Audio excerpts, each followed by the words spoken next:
class 11. Welcome to the last part of The Summer of Beautiful White Horse, जो है आपकी snapshots book का पहला चैप्टर। तो चलिए आज इस चैप्टर को खत्म करते हैं।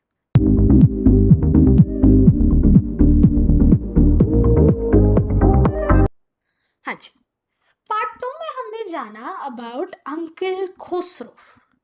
अंकल खुसरो जो बहुत ही गुस्से में रहने वाले खड़ूस अंकल हैं, एंड उनका एक पेट स्टेटमेंट है, इट्स नो हार्म, पे नो अटेंशन टू इट। तो लाइफ में कोई भी सिचुएशन हो, कोई उनके साथ कैसा भी इंसिडेंट शेयर कर रहा हो, उनका जवाब सबके लिए यही होता है, इट्स नो हार्म, पे नो अटेंशन टू इट। तो मतलब ध्यान ही मत दो चीज़ों पे। और इसीलिए उनको गर्गोलेनियन फैमिली का क्रेजी आदमी भी कहा जाता है। और एरम के कजन मुराद को उन्हीं का नेचुरल डिसेंडेंट समझा जाता है। यानी गर्गोलेनियन फैमिली में ऐसा माना जाता है कि a man can be the father of his sons flash but not his spirit. यानी गर्गोलेनियन फैमिली में ऐसा माना जाता है कि एक बच्चा अपने बाप की शक्ल सूरत ज़रूर ले सकता है, लेकिन उसका बिहेवियर, उसका एटीट्यूड ज़रूरी नहीं वो उसके फादर जैसा ही हो। एक तरफ मुराद के फादर थे जो बहुत ही प्रैक्टिकल किस्म के इंसान थे, और दूसरी तरफ था मुराद जो बहुत ही ज़्यादा लाइवली, लाइफ को खुल के जीने वाला, क्रेजी हरकतें करने वाला था गर्गोलेनियन फैमिली में। तो उसको नेचुरल डिसेंडेंट माना जाता था अंकल खुसरो का।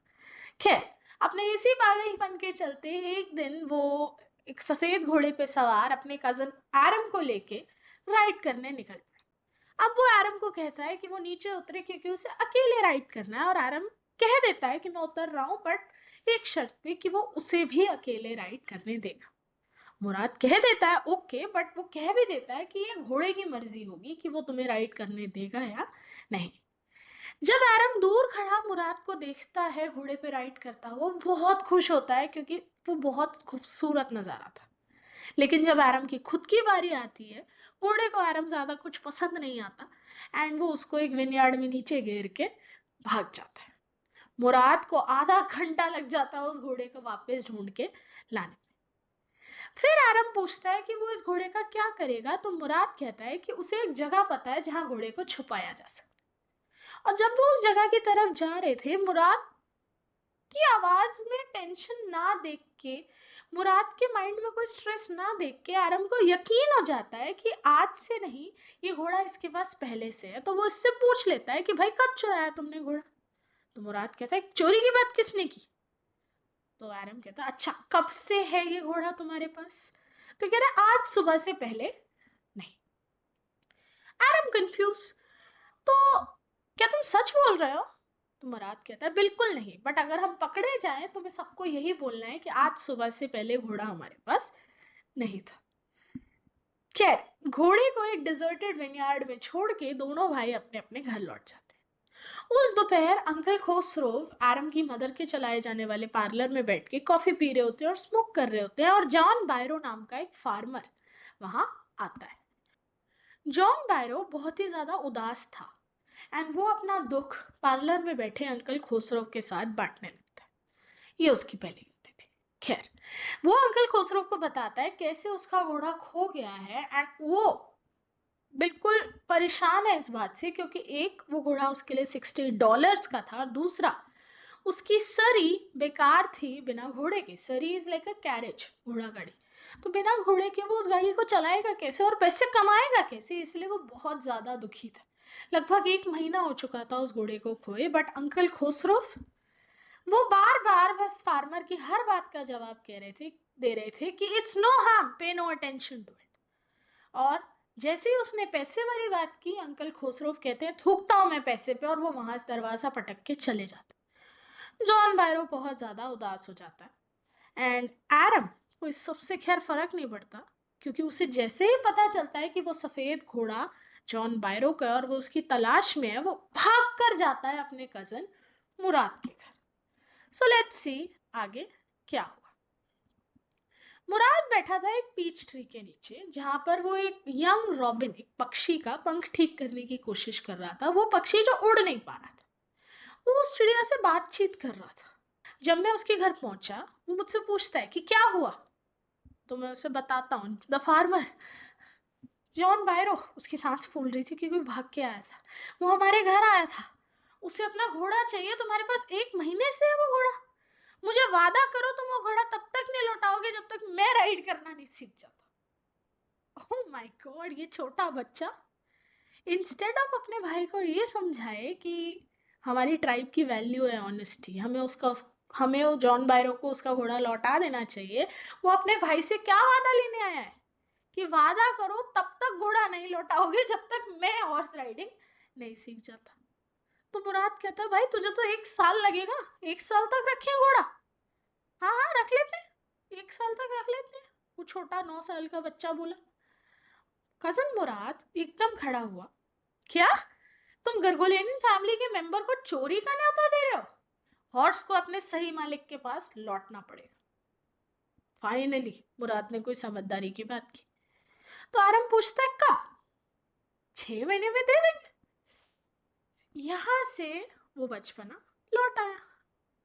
उस मोमेंट पे उसने उस चिड़िया को हवा में छोड़ा। द बर्ड ट्राइड हार्ड, 2 बार गिरी भी बट एट लास्ट उड़ चली। इस इंसिडेंट्स में भी हमें वो बचपना दिख रहा है जहां सही गलत का फर्क वो लोग इतने सही ढंग से नहीं कर पा रहे थे। खैर, अर्ली मॉर्निंग और 2 हफ्तों तक कजन मुराद और एरम हॉर्स राइड करते थे। रोज सुबह डेजर्टेड विनयार्ड से घोड़े को निकालते, उस पर राइड करते और फिर उसे वापस रखाते। जब जब एरम की अकेले राइड करने की बारी आती, घोड़ा उसे पसंद ही नहीं करता था, वो उसे या तो गिरा देता या भागता ही। नेवरदलेस एरम भी उम्मीद नहीं छोड़ रहा था, कभी ना कभी तो मैं भी अपने कजन मुराद जैसा राइड करना सीखूंगा, इस होप से वो डेली जाता था। खैर, एक सुबह जब वो फेटपिजान के डिजर्टेड विनयार्ड जा रहे थे घोड़े को वहां रखने वापस, तो रास्ते में उन्हें मिला जॉन बायरो जो उस दिन टाउन छोड़ के जाने वाला था। तो मेरा कजन मुराद पहले ही मुझे बोल देता है कि तुम चुप रहना, I have a way with farmers, मुझे आता है फार्मर्स को डील करना। तो वो कहता है गुड मॉर्निंग जॉन बायरो। फार्मर एकदम से हमारी गुड मॉर्निंग तो छोड़ो, हमें देखता भी नहीं, वो हमारे घोड़े को देख रहा होता है। Good morning son of my friends, तुम्हारे घोड़े का नाम क्या है? वो पूछता है। माई हार्ट, कजन मुराद कहता है अर्मेनियन में। A lovely name for a lovely horse, John Byro कहता है। I could swear कि ये मेरा घोड़ा है जो मेरे पास से कुछ टाइम पहले चोरी हो गया। क्या क्या मैं इसके मुंह के अंदर देख सकता हूँ? मुराद ने कहा हाँ हाँ बिल्कुल। तो वो फार्मर घोड़े के मुंह के अंदर देखता है एंड देखता है टूथ फॉर टूथ, दांत पे दांत। आई वुड स्वेयर कि ये मेरा घोड़ा है अगर मैं तुम्हारे पेरेंट्स को नहीं जानता। तुम्हारी फैमिली मानी जाती है अपनी सच्चाई के लिए और मैं जानता हूं उस बात को। येट मैं इस घोड़े को देख के यही कहूंगा कि ये मेरे घोड़े का ट्विन है। एक डाउटफुल आदमी अपनी आंखों पे विश्वास करता है, लेकिन मैं अपने दिल पे करूंगा क्योंकि मैं तुम्हें और तुम्हारी फैमिली को अच्छे से जानता हूँ। Good day my young friends, good day John Byro, मेरा कजन मुराद कहता है। तो यहाँ उन बच्चों को फाइनली ये हिट करता है कि इस घोड़े को अपने पास रख के वो कितनी बड़ी गलती कर रहे हैं।